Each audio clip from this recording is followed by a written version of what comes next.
जय माता दी। सभी का वेलकम है भक्ति की शक्ति चैनल में। तो वीडियो में एंड तक बने रहना और वीडियो अच्छा लगे तो लाइक कमेंट सब्सक्राइब जरूर करना और ज़्यादा से ज़्यादा सपोर्ट करना, शेयर करना वीडियो को। तो आप सब तक आज हम लेकर आए हैं भक्ति वीडियो, यानी भक्ति क्या होती है। जब हम भगवान की तरफ बढ़ते हैं और भगवान पर भरोसा करते हैं तो वो भरोसा कैसा होना चाहिए। तो आइए दोस्तों, आज हम आप सभी को बताते हैं।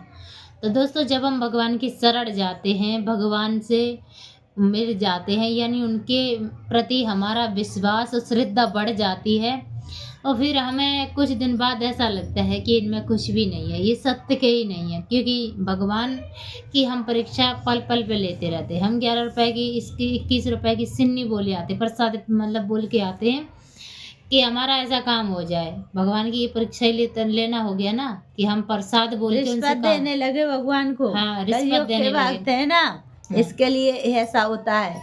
हम जब किसी से सच्चा प्यार करते हैं तो उसमें कोई स्वार्थ नहीं होता है कि सब लुटाने का मन करता है। हम जिससे सच्चा प्यार करते हैं, और आज का ऐसा कुछ हो गया है, भक्ति जो कुछ कहने की बात नहीं है। निस्वार्थ तो है ही नहीं, सारी भक्ति में स्वार्थ है। आजकल कैसा हो गया कि कोई बच्चा है ना, जैसे कि वो ज्यादा पैसा मांगता है और कोई कोई होता है कि उसको थोड़ा बहुत दे दो खाने पीने, भाग जाता है लेके।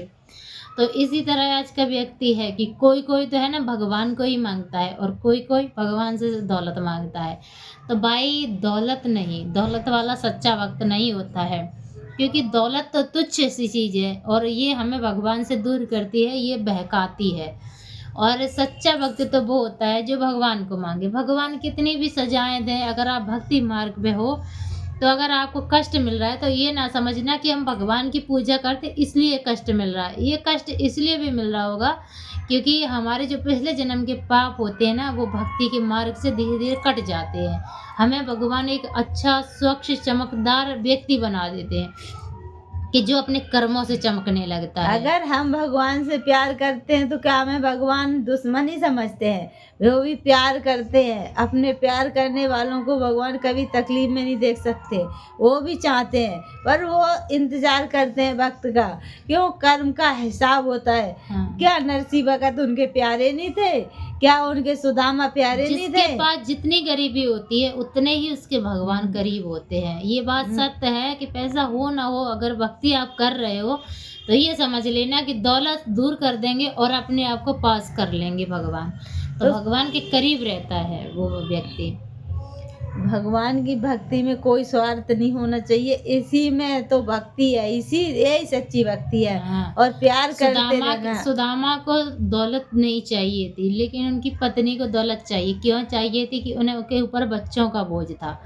तो भाई, परिवार पालने के लिए दौलत भी चाहिए होती, लेकिन भक्ति उनकी पत्नी भी करती थी। उनकी पत्नी की भक्ति बल से भगवान सुदामा को मिले थे। क्योंकि भक्ति तो सुदामा करते थे लेकिन उनके करीब तक नहीं जाते थे।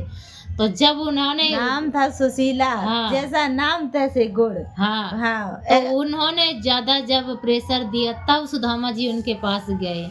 भक्ति तो वो करते थे। तो ऐसे ही भक्ति जब करता है ना इंसान, भगवान से करता रहता है लेकिन भगवान की तरफ कदम नहीं बढ़ाता है। भगवान पे बस ये है कि हाँ भगवान को मान, पर ये भी कुछ करनी, कुछ कर्तव्य भी होता है। भगवान के प्रति हो तो आपको कर्म भी करने पड़ेंगे। आपको सब कुछ बैठे नहीं मिल जाएगा। कहने का ये मतलब है कि कुछ लोग हैं अपना कर्म नहीं करते हैं, जैसे कि कोई पैसों से हीन है। आप भक्ति कर रहे हो लेकिन अपना कर्म भी तो करना चाहिए।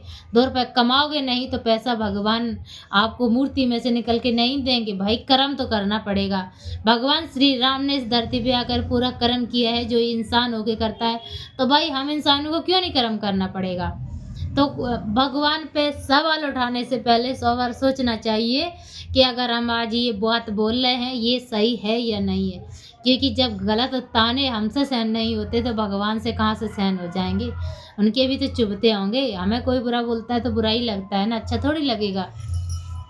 तो इसी तरह आप भगवान की भक्ति करते हो तो तर्क वितर्क नहीं होना चाहिए कि भगवान सत्य के होते तो ऐसा कर देते। भाई, भगवान सत्य के ही हैं। भक्त आने पर होता है, कर्मों का हिसाब होता है भगवान के द्वारा, और हर किसी को अपने अपने कर्मों पर ही आधारित सब कुछ मिलता है। तुम सोचो कि हमने 4 रुपए कमाए हैं, 8 हमें दे देवे तो ठेकेदार तो कोई ऐसा ठेकेदार नहीं होगा जो आपको दे देगा। भाई सब कुछ जब इंसान नहीं दे सकता तो भगवान कहाँ से सब कुछ तुम्हें दे देंगे। जितना आपके हिस्से में उतना ही मिलेगा आपको। कर्म करोगे तो भगवान तकदीर बदल सकते हैं। तो हम सबसे यही कहेंगे कि आप अपने कर्म कीजिए, भगवान की शरण जाइए। गीता में भी लिखा है कि कर्म तुम्हारे आधार में है, फल नहीं। फल फल तो की चिंता ऊपर मत देने करो। वाला है, वही देगा। तुम कर्म सिर्फ कर सकते हो, तो करते रहो अपना कर्म। अच्छा करेगा उसको अच्छा, और जो बुरा जिस दिन तो बुरा। प्रभु की निगाह पड़ जाएगी उसी दिन आपको बहुत कुछ बना लेंगे। तो बस उनके द्वार पे पड़े रहो, एक ना एक दिन तो निगाह पड़ ही जाएगी। और बड़ी भक्ति कृपा कभी होगी। बेकार नहीं जाती है। भक्ति ऐसी चीज है, अगर तुमने एक बार राम राम भी किसी से किया है, वो भी भगवान के यहाँ दर्ज हो जाती है। भक्ति हाँ। हवा की जैसी होती है, झोंके आते रहेंगे, ठंडक सी लगेगी आपको, लेकिन दिखेगी नहीं कि हमारी भक्ति कैसी है और कितनी है। लेकिन वक्त आने पे पता चलता है कि भक्ति बहुत ज़रूरी है हर एक व्यक्ति को, तभी भक्ति पे ही सब कुछ मिलता है। जय माई काल का।